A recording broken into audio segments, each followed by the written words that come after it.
Naveen, welcome back. Well, Katie, what a pleasure to be talking to you. Every single time I talk to you, it brings back great memories and unbelievable energy because you are just such a great positive person. Well, thank you. I feel the same. And I think back to our first long conversation many years ago at an event where we talked about everything from parenting to very specific gut microbes and everything in between. And I've enjoyed every conversation since then. And I'm excited to jump into this one. People might be familiar with you already from our past episodes that went really deep on the topic of gut health and how that relates to the whole body. I'll make sure to link to those in the show notes. If you guys have not listened, you can find them at wellnessmama.fm. I feel like we got such good depth on the gut microbiome and how this relates to our whole Yeah. body and every aspect of health. Mhm. And I feel like another Yeah. really important topic here that you are also an expert in is the topic of oral health, which we know also has a microbiome, also relates to Mhm. gut health, but also impacts the body in a myriad of different ways. So to start off broad, maybe just walk us through the concept of oral health, the oral microbiome, and how this relates to overall health.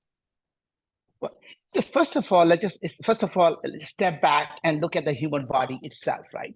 We are so proud of who we are as humans without realizing that 99% of all the genes in our body don't come from our mom and dad. These are the microbes that live inside our gut. They live in our mouth, on our ears, and our scalp, and all over us.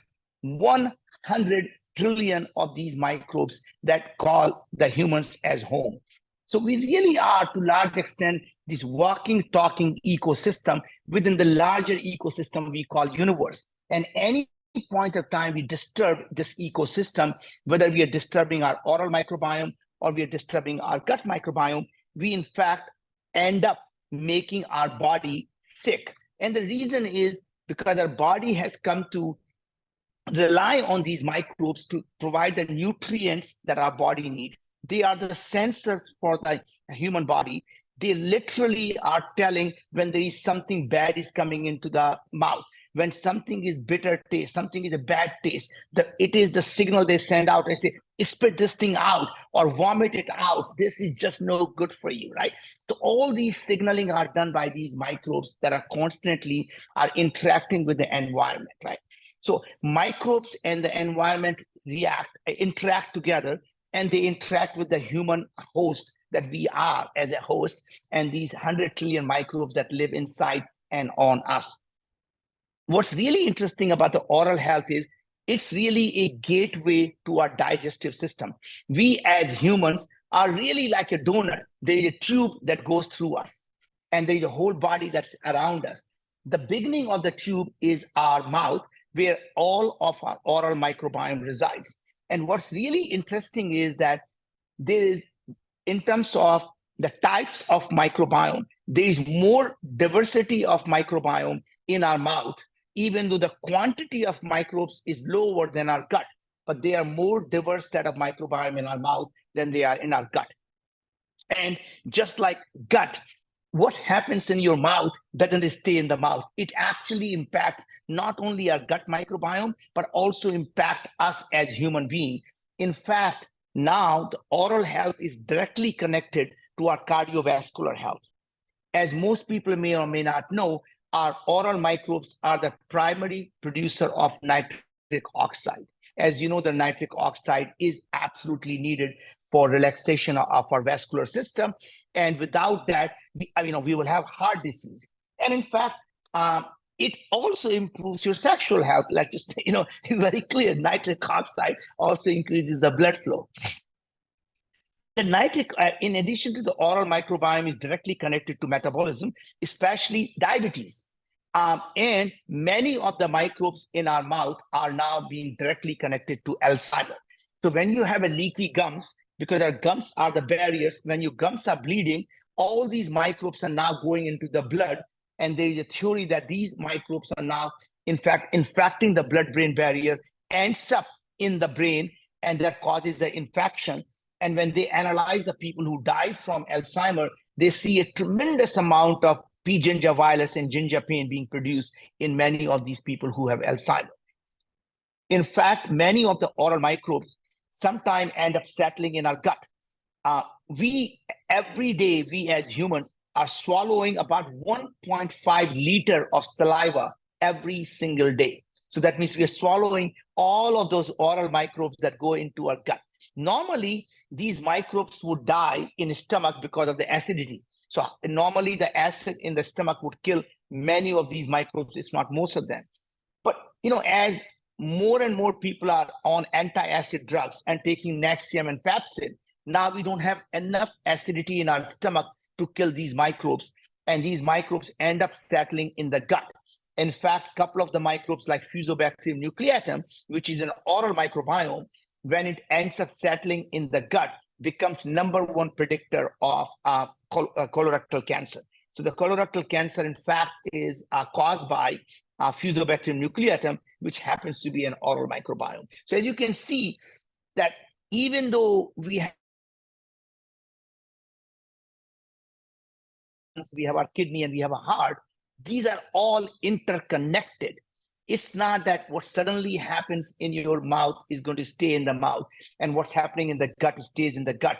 All of our systems are interacting with each other, and we as human body are also interacting with the environment. So we really have to take care of our environment, because that also impacts who we are. Yeah, I feel this is such a fascinating topic. I first got into researching this many years ago, actually, when I found out I had a few small cavities, and I was pregnant at the time, so I didn't want to get them filled. And during that time I was pregnant, we ended up moving, and I got a new dentist. And when they did the oral exam, I didn't have cavities anymore. And until that point, I had been told that cavities could never heal. So I was fascinated by what had happened. And I started researching and reading about the oral microbiome and how, just to touch on the surface level of what you just explained, there's all these trillions of bacteria happening in the body, but in the mouth especially, it seems like there's competing bacteria, and it can go pathogenic in one of two ways. So it can go towards the strep mutans area, which is the cavity forming bacteria, or towards the gingivitis strains of bacteria. And they're both opportunistic. So they don't typically exist at the same time. So you'll typically see one problem or the other. But that made me think, of course, that means we can hopefully nourish our good oral bacteria. And that relates to not just cavities and gingivitis, but to, like you said, so many aspects of health. And I feel like this isn't talked about nearly enough. So in your view, what are some of the things we can do to nourish the good bacteria in our mouth? And what are some things to avoid to keep the bad bacteria from getting too strong? Of course. So first of all, as you can see there, people look at the mouth as primarily as vanity. Oh, I have great whitened teeth. And didn't mean, and people think of bad breath, oh, it's just a bad, it's a bad breath. It is a symptom of things already gone wrong when you have a bad breath. The question really you have to ask yourself is, what is causing the bad breath to happen? And it can happen because you have a high sulfide production. So your mouth is start to smell like this volcano, sulfide, right? So a lot of the sulfide is very bad smelling. So when you have high sulfide production by your oral microbiome, you smell like sulfide. Or you could be producing polyamine, which is another, it's like a rotten egg, basically. It's like a rotten egg, and you have that smell. And now, interestingly, same type of thing that you mentioned, the S mutants and P. gingivitis and many other of these organisms, in fact, start to work together. So when there is a biofilm being formed on your teeth, it turns out that many of these bacteria are hydrophilic. That means they cannot actually stick to your teeth. So there are other bacteria, they come along, they can stick to the teeth, and that allows the other types of bacteria to stick to these bacteria, and they form the film, which is what we see when we get the plaque, or even when we wake up in the morning, when you rub our tongue on the teeth, we get this slimy stuff. That's your biofilm, right? Now, to answer your question, what you can do is to really have the oral probiotic and oral prebiotic and oral postbiotic. And Katie, we, as you know, when in our full body intelligence test, we analyze your oral microbiome and the human gene expression at the same time while we're analyzing your gut microbiome. And we're also analyzing your blood, so we can look at your mitochondria, and we can also look at all the genes that are expressed on the human side, including your cytokines and everything else. And all three combined allows us to see what is happening in your body. And until now, we were able give you the gut probiotics and prebiotics to fix your gut. We were able to custom make the supplements for you that would actually bring your body back into the healthy state. And now in the next, let's see, mid-July, which is coming up really, really fast, you'll be able to get the oral lozenges for us. They will be personalized to you. So these oral lozenges will be personalized to each individual, and they will be able to adjust your oral microbiome, both from a probiotic, prebiotic, and postbiotic perspective. In addition to that, we'll be launching a personalized toothpaste that will be made for you for AM and PM. And that toothpaste, again, is going to have all the essential oils, probiotics, prebiotics, all of the natural enzymes that your mouth needs to adjust the oral microbiome. And one of the things it's going to do is to completely remove the plaque on contact. And we have now over 30 peer-reviewed studies that shows clearly that by brushing with this personalized gel, it removes the plaque on contact. So I'm just super excited that now we'll be able to adjust the oral health of people, which is really a gateway to the human health. Yeah. And something else I love to highlight when it comes to this topic is a lot of the things when we talk about bacteria that people might instinctively think to do if they think they're worried about bacteria can actually make the problem worse. So from my understanding, these mouthwashes that we can get at the grocery store that have a lot of alcohol in it or really strong antibacterial stuff, they can actually kill the good bacteria too, and actually lead to the bad bacteria getting further out of balance. So I just always like to highlight that. And I would love any input you have on that, just because I know people sometimes hear bacteria and want to go rush to kill the bacteria. But like you're saying, that's not always the best option. Well, first of all, think about it. Your body needs these bacteria and these microbiomes. So let's just go a bigger picture. Remember, the microbiome means micro means small, biome means living life. So this microbiome is really not just bacteria, it is viruses, fungi, it is mold, it is really all of the stuff, yeast, all the things that we know of, that we have a first ick factor, right? Oh my God, I need to get rid of them. Guess what? We could not live without them. They, in fact, are the ones in our gut, in our mouth, in our mouth, they pre-digest our food. In our gut, they literally ferment the fiber that our body cannot digest, and in turn, give us the nutrients our body needs, such as short-chain fatty acid, which is butyrate and acetate and propionate. All of these things are done by microbiome. Our microbiome produces vitamin K. In fact, without the microbiome in our body, you would not be able to live. In fact, when we do the testing on mice, when we kill all of their gut microbiome and the oral microbiome, basically they are called the mice that have no microbes. They actually don't live longer and they're sicker all the time. So our microbes actually keep us healthy.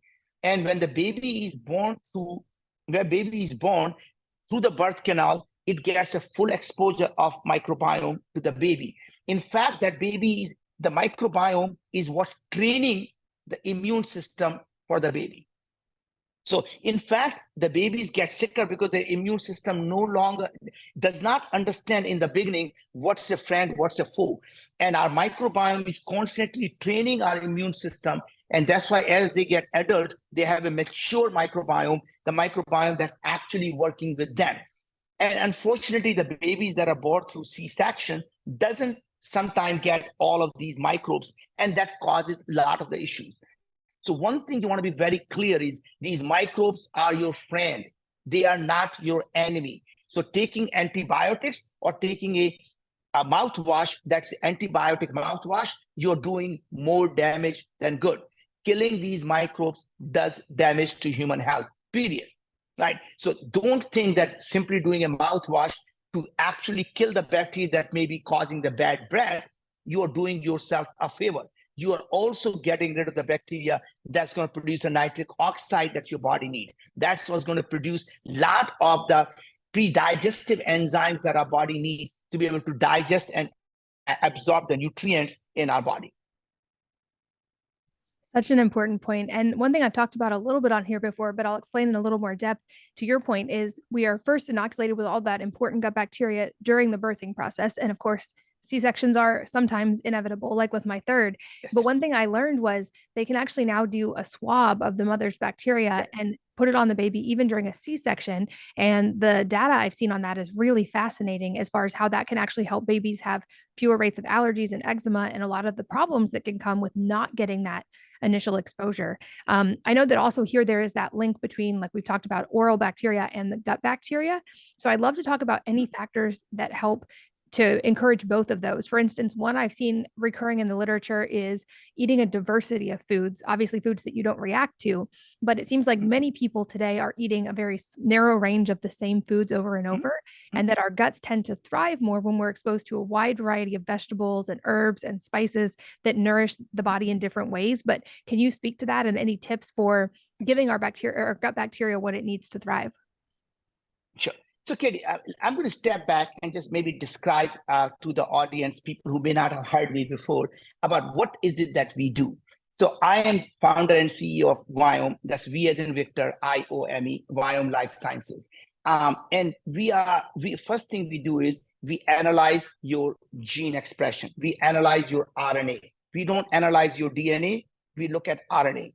And for the people who may not be familiar with what's the difference between DNA and RNA, so DNA never changes, right? So if you do a DNA test for me today and I gain 200 pounds and you do another DNA test, it's still the same. And then I become diabetic and you can do my DNA, it's still the same. Then I have depression, then I get anxiety, then I get heart attack.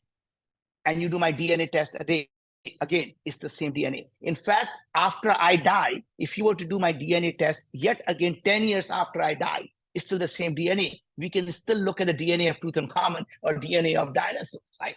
So the fact is your DNA can't even tell you you're dead or alive, let alone you're healthy or sick. What is constantly changing in your body is not your DNA, but your RNA. Your gene expression is always changing.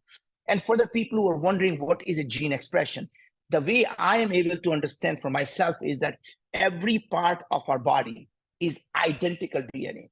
So my hair has the same DNA as my skin, my eyes, my lungs, my heart, my kidney, my nails, my fingers. Everything is identical DNA. Yet, I don't have the eyes growing on my finger and the nails growing on my head. Same DNA. And the reason is some genes are overexpressed, some genes are underexpressed. Different genes are expressed. So same DNA can make any part of our body. It makes our neurons in our brain and it makes the lungs, same DNA. So RNA is the story you are writing. DNA is like an alphabet. So what Viome does is it starts from the beginning to understand what is going on in your body. So you start with the saliva. So you order a kit at viome.com. And once you get that kit at home, you send us a spit of your saliva, 4 drops of your finger prick blood, and a touch of your stool. And then we start to actually do the complete RNA analysis of everything you send us. So we're looking at in your saliva, all of your oral microbial gene expression. So we know what are they producing. And then we look at human gene expression in your saliva. Similarly, in the blood, we are able to look at all of your mitochondrial gene, mitochondrial gene expression and the human gene expression that comes from your cytokines. Basically, these are the, in your immune system, right? And in the gut, we are now looking at all of your 39 trillion microbes, and we are analyzing their gene expression to see what they are producing. And then we are looking at the interaction between all of the microbial production, microbial metabolites, and the human gene expression. Now, once we have analyzed everything, we tell you what is happening in your body. So we'll tell you what's your biological age, which is how well are you aging or how poorly are you aging, right? So my chronological age is 64 and I'm biologically now down to 52, right? Now imagine when I'm 70 years old chronologically, I could be 40-year-old biologically. So that means my wife never have to look for a young man because she's already married a young man, right? So that's really the trick, is that we can be biologically younger, and even though we are actually chronologically getting older. We give you your immune health, we give you your gut health score, we give you your oral health score, we give you your cognitive health, we give you your cardiac health, and we give you 50 plus in-depth insights into your body. And then we tell you, here are the foods you should not eat, and here is why. Eat these foods, and here is why. So for example, there is no such thing as universal healthy food. Spinach can be good for you. And in fact, what we find is 40% of the people, spinach actually harms you because your gut microbes are not able to digest oxalates properly. Now, if your gut microbes are producing a lot of sulfide, and we know the sulfide causes a lot of inflammation, then we know the only way to produce high sulfide is they need sulfate. And what are the foods high in sulfate? Broccoli, cabbage, Brussels sprout. So we say avoid these foods. Same type of thing, if we see you're producing a lot of ammonia, then we can say, hey, your ammonia is coming from fermenting the protein. That means you're taking a lot of protein that's not being digested. And you have two choices: take a digestive enzyme with that protein or cut down that protein. Similarly, you can look at uric acid and saying, hey, don't eat avocado, or don't take vitamin B3 because your uric acid production is too high, or don't take curcumin if your bile acid production is too high. So as you can see, there is no such thing as universal healthy food, and there is no such thing as universal healthy supplement. A same food can be good for you, or it can be bad for you depending on what's happening in a microbe. So one man's food is another man's poison, and the same food that's good for you today may actually be bad for you 6 months from now, as your microbes are constantly changing. What we do, interestingly, Katie, is that once we realize what foods you need and what foods you shouldn't eat, we also look at what's the nutrients your body is currently lacking. And then we can tell you that you need every day 22 milligram of elderberry, 27 milligram of berberine. You need 89 milligram of amylase. And we go through every vitamin, mineral, herbs, digestive enzyme, food extracts, probiotics, prebiotics, and we custom make that for each individual. That means there is no pre-made stuff. We literally make the powder for each person every single month. We put that powder in the capsule, and we custom make those capsules for every individual every month, and we ship it to you. So you can see that everything that you need to keep your body healthy and everything you need to keep the gut healthy is something we used to provide. And now we will be adding to it the oral lozenges so you can adjust your oral microbiome, the personalized toothpaste so you can adjust your oral microbiome. And we're going to continue doing more and more things. So one day we can analyze your skin microbiome and make the custom cream that is actually going to be designed for each person. That's going to be a skin cream. Imagine if you can analyze your scalp microbiome. We can do a personalized shampoo and personalized hair conditioner for each individual. And same type of things, the foods that are good for you. So we tell you every single superfood. That means you need these superfoods. Now imagine if we can make a superfood pack for each individual that's custom made for you. So you're not just eating the same greens that everyone else is eating. We take out if the kale is harmful to you, or spinach is harmful to you, or broccoli is harmful to you. We can make the superfoods with only the ingredients that are superfoods for you, and that will be a custom made superfood. So we really are looking at, Katie, from our perspective, what can we do to personalize and customize every single thing that human beings need to stay healthy every single day. Yeah, it's definitely super comprehensive what you guys are doing. And I'd also love to springboard onto that, because I've become a big believer over the years that we need that personalization and individualization. And I've spoken to that so much of how we're each so different. Like you explained that we need personalized inputs. And while we might hear from an expert who's figured out a great system, their system will not work exactly the same for us, but that there also do seem to be some things that are universally beneficial to us as human animals, and that we unfortunately cannot, or fortunately can't put in a pill, which I would put things like sunlight and nature exposure and sleep in that category.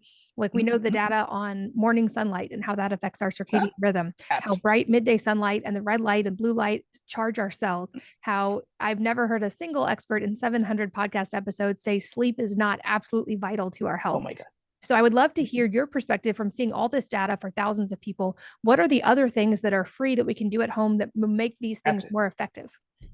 Yeah, absolutely. So first of all, if you look at the longevity, it's like a hierarchy of needs, and there are 5 things that you need to stay healthy and stay longer healthier, right? So number 1 is nutrition. I've talked enough about nutrition. Without the proper nutrition, nothing matters. It's like having a Ferrari, but not putting the right fuel in that. So once you got the nutrition taken care of, The next step is actually, Katie, is stress management, right? Because when your body is under stress, it goes into fight or flight response. And unfortunately, when the body is into the sympathetic mode, which is fight or flight response, it shuts down our digestive system. Remember when we used to be in fight or flight because we're being chased by a tiger? You don't need to worry about actually digesting your food because you're about to become a lunch for someone else, right? And when we are stressed, our immune system actually stops working because it's not necessary. Only thing at that point necessary is fight or flight. So that means your body is ready to fight or ready to run. And that's the reason if you are under stress, nothing works. People who are under stress get sick more often. They cannot digest the food. So, what do people do? Before they eat, we do gratitude. We do prayers. Why do we do that? It is because it brings the body back from a sympathetic mode to parasympathetic mode. So that means you no longer are in the fight or flight response, so you can digest your food. And that's the reason that culturally we are able to do the gratitude before we eat. So it allows us to digest our food. The number 3 thing is exercise. Now, I am not suggesting that we have to spend 4 hours or 8 hours in the gym pumping iron, but we all need to be able to do 45 minutes of fast walking. In fact, if you can get 4 or 5 miles, 10,000 steps, a fast walk, that is good enough for most people. As we get older, it really helps even to use your body weight to do some muscle training. So whether you do push-ups, you do pull-ups, you can do squatting. I mean, it doesn't require a lot of equipment. You can do it at home, all the basic things that you need to do to stay healthy. The number 4 thing is sleep. And there's so much data on sleep. In fact, it is the quality of sleep that matters just as much as the quantity of sleep. You have to be able to get at least 1.5 hours of deep sleep and at least 1.5 hours REM sleep. And because during the REM sleep and deep sleep, not only our body is flooded with the fluid that actually removes the garbage from the brain. So it's really a cleaning drainage system that happens when we are into the REM sleep or deep sleep. At the same time, it also takes our short-term memory, everything we learn, and it actually moves into a permanent memory. So it takes a short-term storage from hippocampus and it starts to move the memory into our neocortex, right? So all that happens during sleep. And in fact, when people who don't sleep well or sleep even 4 hours or 5 hours, they tend to become almost as if they are drinking, and their brain fog, their energy, and all of the systems are as if they are drunk. So sleep is absolutely critical for human health. And the last part, Katie, is finding the purpose.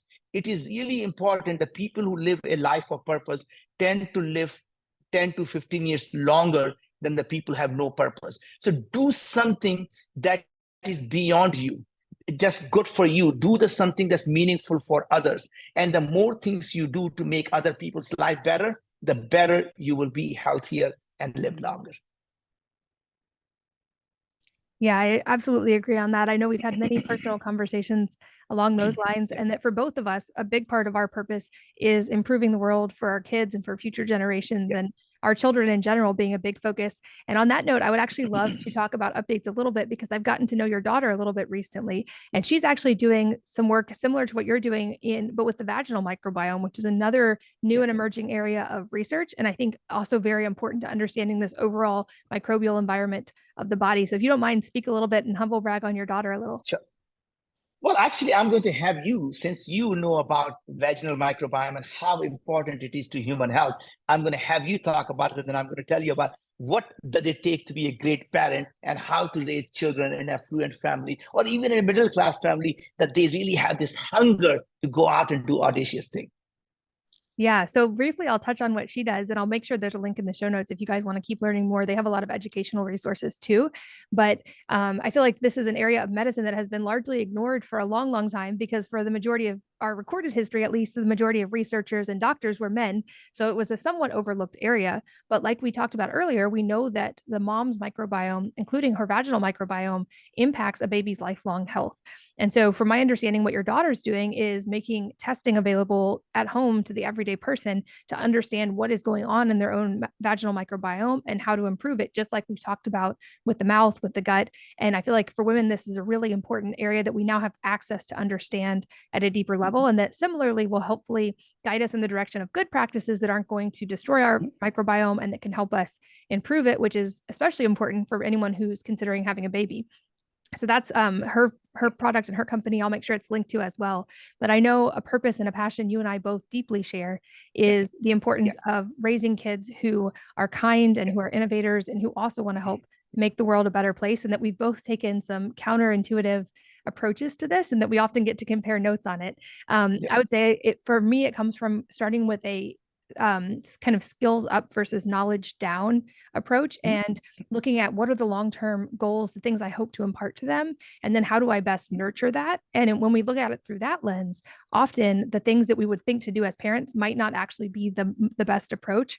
And so I try to focus on core qualities like creativity and thinking outside the box and asking good questions and letting their motivation come from within them versus me being their exogenous rule enforcer or motivation. But I love when you talk about this. So let's shift gears and talk parenting a little. Sure. Good. So first of all, Katie, I have 3 children, and my oldest is Ankur, and he runs a company called Built, B-I-L-T. And he essentially started this company, Built Rewards, for one simple reason.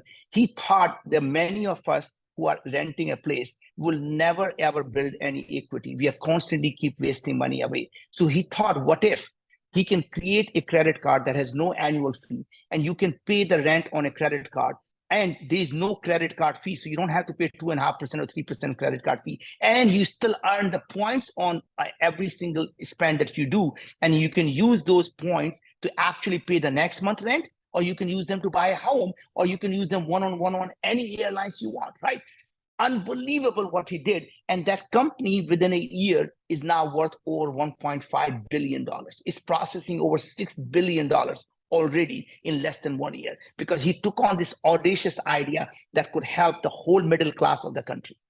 And he's a Wharton grad. And my daughter that you talked about, Priyanka, she went to Stanford. She's the Stanford STEM fellow. She's the Stanford Mayfield fellow. And the first company she did was actually use AI to remove the gender bias. And then she got really passionate about the women's health. And what really got to her was once she realized that it's not the researchers are all men. The women weren't even allowed to be in the clinical research until 93. That means almost every drug that women takes today is never been tested on women, and there is no wonder that it works less on women. Women are diagnosed 7 years later for the same disease, and the drugs have never actually tested on women that they even work on women, right? And she decided she was going to take on this challenge of women's health, and she started with the vaginal microbiome. And the company is called EV, E as in Edward, VVY, EV.com, and at-home test for vaginal microbiome. And what's amazing is that women suffer through so many of the vaginal diseases, but they're ashamed to go talk about that, right? And she decided she's going to take the stigma off and really allow women to understand what is going on and create a network where they can now talk to a doctor with the results, so they're able to actually tell you this is what you need to do and this is what's really going on. And it turns out the vaginal microbiome is a #1 predictor of preterm birth. It's a #1 predictor of the health of the baby. In addition to obviously the gut health and the oral health, it is a key part of the women's health at all, right?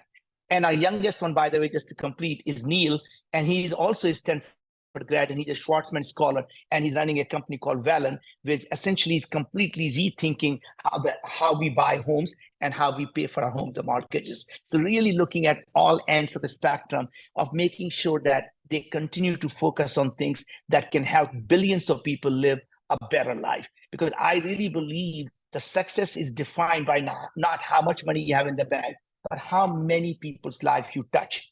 Now, coming back on the parenting side is that it's counterintuitive. Everything that we believe we are doing it for them may actually be harming them, right? And we all believe that it is the enforcer rule of a parent that, taking them to the water and making them drink. And what I realized was our job as parents is to make them thirsty. And the way to make them thirsty is to make them intellectually curious. Once we create the curious kids, they find their own water and they will drink. And that is intellectual curiosity is created by allowing them to believe everything is possible. So we talk about, even when instead of reading them the story when they were young, I would ask them to tell me a story about three things that I could find that could never be connected together. And I would ask them to tell me a story about a monkey, an ocean, and a palm tree. And they have to now connect the things together that couldn't be connected in the real world.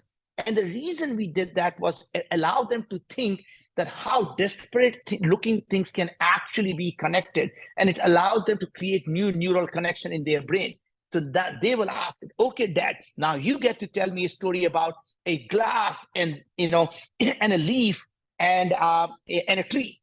And how do you connect them all together? So the point was that we will challenge each other to connect the things that were never connected. Now, similarly, the other part was redefining success for them. So as I say, we always told them that success will always be measured by how many lives they improve. We told them that their self-worth is not going to come from what they own, but it comes from what they create. That means you could inherit a lot of money, but you're still a parasite on society if you're not doing anything to contribute back to the society, right? Other part that's generally is most people, how would I say, call it very controversial. I feel that children want to see their parents as a role model. They don't want to listen to what they have to say. They actually watch them do the things they do rather than tell them the things that they tell, right? So it is the children actually do what they see you do, not what you tell them.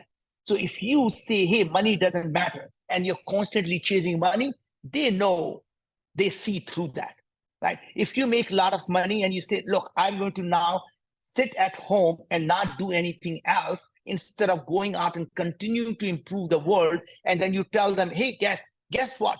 Our purpose in life to constantly improve the world, but I'm sitting at home watching CNBC. What happens is kids see through that. When they go to school, if they see the dad sitting at home watching CNBC, they come back from school, I tell them, go work hard. Hard work is what it takes, And by the way, they see the dad sitting at home watching CNBC. What are they thinking? I'm going to grow up just like my dad said.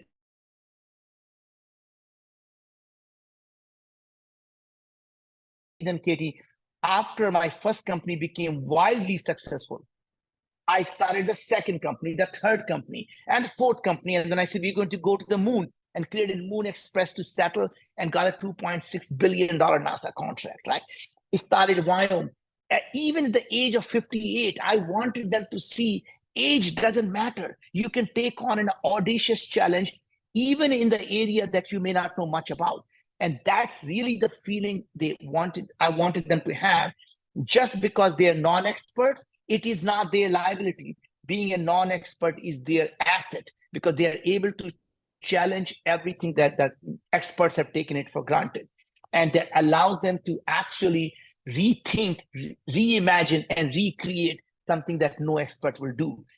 And I think this is probably the saddest thing to say is that kids, it doesn't matter how smart you are, kids' mind, your parents will always be morons. And the fact is, our kids will always say, oh my God, daddy's not even that smart. If he can do this, we can do 10 times better. So let's go take on even a bigger challenge than what daddy's doing. And that to me is music to my ears.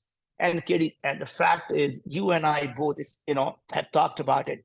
Nothing brings us more joy to our life than to see our kids do some amazing things, not just make money, but really go out and do things that improve other people's lives. And I met your kids, Katie, and all I can tell you that you have been an unbelievable mother. You have dedicated your life to helping them. You have dedicated your life to educating them in a way that not only they are kind and wonderful children, they are very smart and very curious children. And I met your son, and I think he's going to do some great things in life. And I can't wait for him to come even do an internship with us, or do if I could mentor him, because I really think your kids one day are going to be not only in the news, they're going to change the way people live their lives. I can't wait to read about them and say, God, I knew when they were still in diapers. Oh, well, thank you. And I love that. I love that you're ahead of me on the parenting curve so I can learn from you. And I love that we get to have these conversations. And to echo your point, I think I've learned that lesson over and over as a mom, the importance of modeling and how, like you said, we can say things all day long, but it's what we actually do that they pay attention to. And that's the reason us focusing on our own health and fitness as adults is so important because that gives them permission to do it. It's why us having Yes. our own curiosity and continuing to learn new things every single day is important because that gives them permission to do it. And I, like you, approach the idea of parenting that they aren't mine. I don't own them in the least, that they are each their own infinite autonomous beings, that I get the honor of being their mom in this lifetime and to go on this journey with them. But at the end of the day, like you said, I hope that thirst comes from within them and not because they feel expectation of me, but because they have that curiosity and that desire to help people that hopefully they can learn through my example and through the example of so many other people and through amazing books and through friends like you. So I love that we always, no matter what, we always end up getting in the topic of parenting. I think health is, of course, extremely important. And I would say parenting is Yes. equally important for those of us who have kids. Yep. So I love that we always get to go in that direction. Also, a couple last questions that are extremely selfish for me Yep. because I always love learning from you. The first being any book, a book or number of books that have had a profound impact on you personally, and if so, what they are and why. Well, I read all types of book, and so these are going to be random books. I just finished reading a book called Existential Physics, and it talks about from a perspective of physics, when someone dies, are they still alive? And it's just really thought-provoking idea. Is there a soul? Is there a multiverse, right? So this really looks at all the things we normally ask each other. And and what's really interesting was that even if your grandmother you think is dead, if someone, and let's assume she died 50 years ago, right? When someone is actually watching Earth from 100 light years away, they're still watching her walk because light takes 100 years to reach them, and they're still watching her in her mid-40s and actually mid-30s having great time on Earth. As far as they are concerned, she's still alive.